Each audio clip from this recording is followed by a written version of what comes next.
တော့ပန်းသီးကဒီအနာကြီးဖြစ်နေရောနော်အဲ့တော့အနာတစ်ခုရှိနေုံနဲ့ပန်းသီးကိုလွန့်ပစ်လိုက်ဆရာကျွန်တော်မလိုဘူး။တစ်ခုဖြစ်လာရင်ကို့မောင်များဖြစ်တော့မှလားဆိုပြီးတော့စိုးရင်တွေးကြောက်နေတယ်။အဲ့ဒါနေစိတ်ဝီစီလာလို့ကူညီပါအောင်ပေါ့နော်။အတွေးလွန်နေဆိုတာဒီရှေ့မီနောက်မီထိုင်ကုန်နဲ့တူပါတယ်။ဘာလို့လဲဆိုတော့သူကမြင်တော့မြင်မှာပေါ့နော်ရှေ့မီနောက်မီထိုင်ကုန်ပေါ့ဒီရှေ့သွားနောက်သွားလိုက်အဲ့လိုစီးစောထိုင်ကုန်ပေါ့လှုပ်တော့လှုပ်နေရမယ်ဒါပေမဲ့လို့ဘဲမှလည်းမရဘူးဘာမှလည်းလုံတော့မကောင်းတာဖြစ်လာမှာပဲစိုးရင်လည်းဆိုတော့လူတွေကကောင်းတဲ့ကိစ္စဖြစ်တဲ့အခါကျရင်ဘယ်တော့မှအဆုံးထိမတွေ့ဘူး။ဥမာငါထိပေါက်ပြီးချမ်းသာပြီး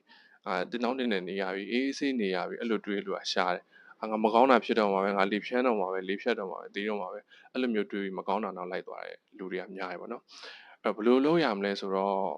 ဒီလောကရဲ့သဘောတဘာဝအကောင်းနဲ့အဆိုးကရောနေတာပဲပေါ့နော်။ဒီလောကဓာတ်၈ပါးရှိတယ်မှာ၄ပါးအကောင်းတာ၄ပါးဆိုးတာပေါ့နော်။အဲ့တော့အကောင်းအဆိုးကိုလက်ခံနိုင်အောင်ကိုကသင်ယူတတ်မယ်။အဲ့တော့ပန်းသီးတစ်လုံးဝယ်ရထားပါတော့ပန်းသီးတစ်လုံးဝယ်တဲ့အခါမှာစားမလို့ဆိုပြီးကြည့်လိုက်တော့ပန်းသီးကဒီအနာကြီးဖြစ်နေရောနော်အဲ့တော့အနာတစ်ခုရှိနေုံနဲ့ပန်းသီးကိုလွန့်ပစ်လိုက်ဆရာကျွန်တော်မလိုဘူးအဲ့နာလေးနည်းနည်းဖယ်ပြီးကျန်တဲ့အပိုင်းစားလိုက်အဲ့သဘောပဲပေါ့နော်ဘဝမှာလည်းကောင်းတဲ့အပိုင်းလေးကိုရွေးကြည့်ပြီးတော့ကိုကခံစားတတ်ရမယ်ရင်ဆိုင်တတ်ရမယ်ပေါ့နော်အဲ့ကကျွန်တော်ဒီလိုဖြစ်လာတယ်ဆိုတာဘာလို့လဲဆိုတော့ကျွန်တော်တို့ကိုယ့်ရဲ့စိတ်ကဒီအတ္တပေါ့နော်မြဲနေမယ်လို့ထင်တာဘဝတစ်လျှောက်လုံးအသက်80 80 90လောက်မှ100လောက်မှတည်မယ်လို့ထင်တာပေါ့နော်အဲ့ဒါကြောင့်မလို့ငါမနေ့ပြန်တစ်ခုဖြစ်သွားရင်အဲ့လိုဒီ